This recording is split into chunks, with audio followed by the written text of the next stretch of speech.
Head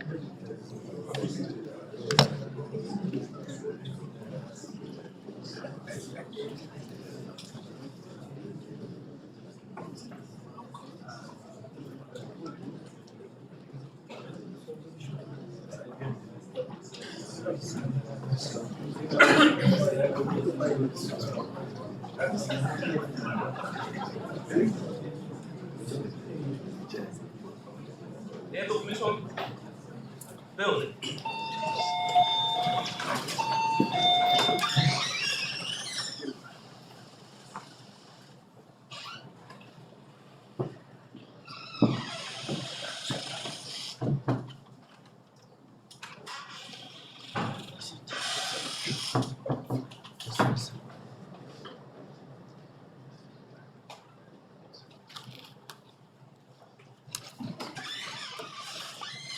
Citizen.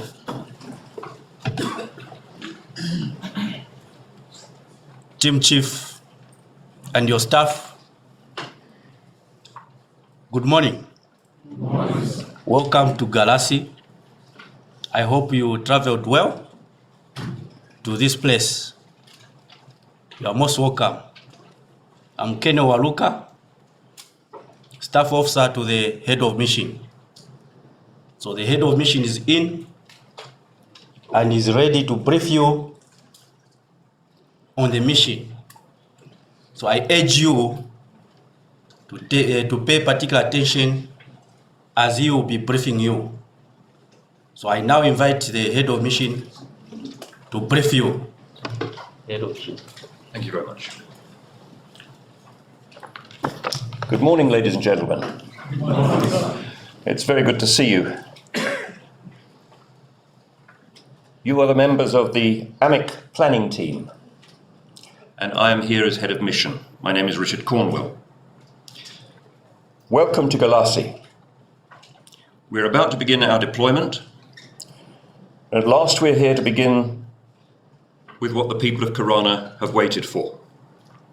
Some of the people of this country see you as their saviours, but be careful. Some people also see you as a threat to their interests. Allow me to remind you, we are here to implement the Addis Protocol and to make sure that the warring parties carry out their obligations under the ceasefire. That should be our guideline. We deploy under the instructions of the chair of the AU Commission. You have a copy of the strategic and mission directives, and our task is to prepare the local climate for a comprehensive peace agreement which has still to be reached. So to do so, we have to aim at quick impact operations which will impress the population and get them to buy in to the idea of an attainable peace. They have to see that peace is more profitable than war. We have to restore their confidence in the authorities. We have to rebuild their trust in other people. The UN Security Council met yesterday in New York, and they welcomed the deployment of AMIC, but they still expressed concern at the time that has passed since the signing of the Addis Protocol in June. They were very concerned that the stability of Corona and the very real possibility that the country might fall back into civil war despite the Addis Protocol. It takes time to put a mission together, and that explains the gap between now and June. The Security Council has promised its full support to AMIC, while urging the Department of Peacekeeping Operations to expedite the deployment of a future United Nations mission in a little over 6 months. I've been instructed to report to the African Union Commission this Saturday on the deployment plan of AMIC, and I count on you to provide me with a good, comprehensive plan by Friday, which I can present to the heads of state and the troop contributing countries. Of special concern to the Security Council and to me is the situation in Saroun. The siege of the city and the humanitarian crisis there should take precedence in your planning. The implementation of the ceasefire agreement there is crucial, and the relief of Saroun should take place in terms of the ceasefire as a matter of urgency. So that is one of your priorities, the ceasefire and the relief of Saroun. At the same time, the Security Council was very concerned at the cholera epidemic which is sweeping through the displaced persons camps. I am meeting the heads of the United Nations organisations later this morning and will ask their cooperation, but you can be sure that they will require your help in carrying out their functions in re-establishing a stable and successful society in Karana. We need to bring the parties to the conflict together and to recommit to the ceasefire. We need to get them to work with us towards the deployment of a UN peacekeeping mission.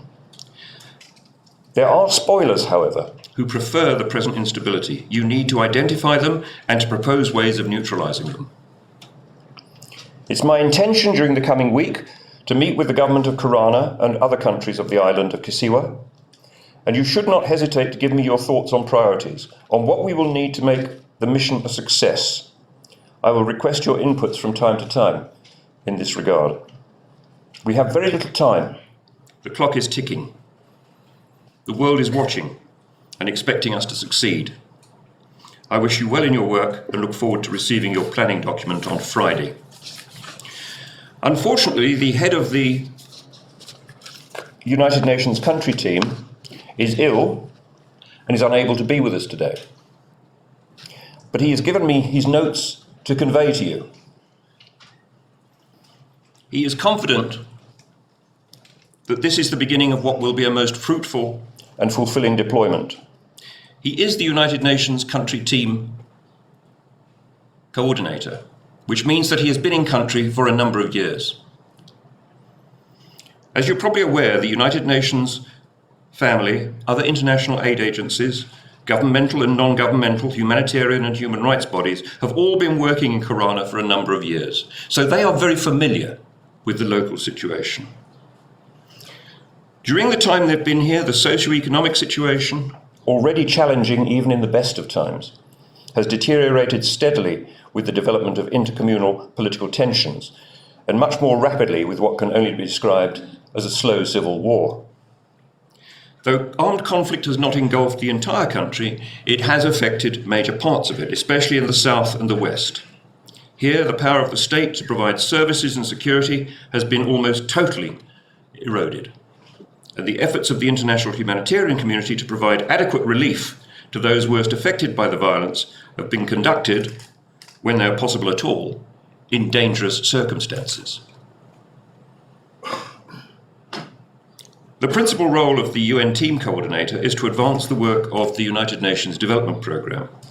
But he's also charged with heading the entire UN effort and with coordinating as far as possible with the aid and development efforts of other agencies within the development framework agreed with the Karenese government. This he does by chairing regular meetings with representatives of the relevant UN and other bodies, representatives of donor states, and the Karenese government. And he carries out these functions as the personal representative of the United Nations Secretary General. In the meantime, he looks forward to collaboration between the African Union mission and his office. There's probably no need for me to do more than outline the principal features of the current crisis. It's been long in the making, and over the years it has had a devastating effect on an already weak economy and on the everyday lives of all the country's inhabitants. Without a return to more peaceful times and the reversion to a political system marked by respect for law and human rights, this country faces an uncertain future. And this is where your mission can make such a massive contribution. You will find a country deeply divided against itself, not only on ethnic lines, though these are very often selected by the public as explanations for Karana's difficulties, which is incorrect. The bulk of the staff employed by the United Nations and other agencies in this country are themselves Karenese and have both a deeper understanding of the crisis and a deeper commitment to its resolution than outsiders can hope to muster at short notice. But one should also bear in mind that few Karenese can achieve the sort of disinterested detachment to which we foreigners aspire. A fertile interaction between insiders and outsiders seems, therefore, to suggest the best way forward, each bearing in mind the strengths and weaknesses inherent in the other's perspective. You will find that all the foreign staff of the UN agencies and most of those of the other intergovernmental organisations and non-governmental organisations have the ability to communicate in the local lingua franca, which is French. Local staff also have the ability to communicate in indigenous languages, which is especially important considering that most Carinese have only a partial command of the official language. In addition to the massive displacement of people brought about by the Karana conflict, there are also refugee camps, which are the legacy of earlier crises in neighbouring states. And remember, IDPs and refugees are not the same thing. One of the consequences of the country's protracted economic downturn has been a drastic reduction in government revenue, which has prevented the adequate maintenance of physical infrastructure. It's also resulted in a noticeable deterioration in the provision of health and educational services. Obviously, in recent years, the priority of the government has been state security, and this has further diverted essential funds from social services. The conflict has also led many young, talented and professional people to leave the country to use their scarce and valuable skills elsewhere. Doctors, nurses, teachers, social workers. And this has left a massive gap in the state's ability to provide essential services and has aggravated the erosion of the state's legitimacy. There is obviously no way in which this mission can hope to address all of those problems. But it's the context in which you have to operate. At present, the ceasefire is only a few weeks old. It appears to be holding, though, as you're aware, the Islamic movement and the Young Patriots are not signatories to the accord, and their activities continue to be of concern, especially around the capital, Galassi.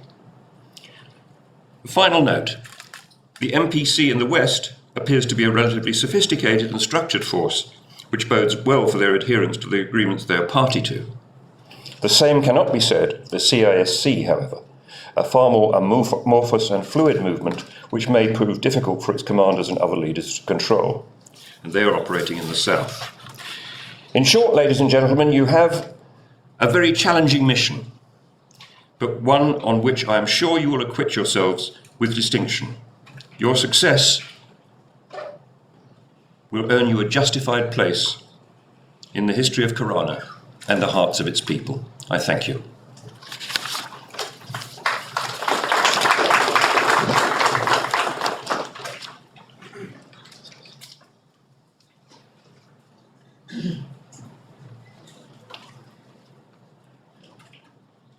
So that is the end of the brief by the head of mission. You can now go to your integrated mission planning teams. You start the work. That is all.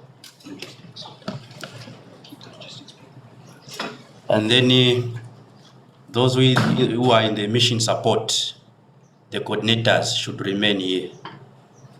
Or the integrated mission planning team. Mission support coordinators. The rest can proceed.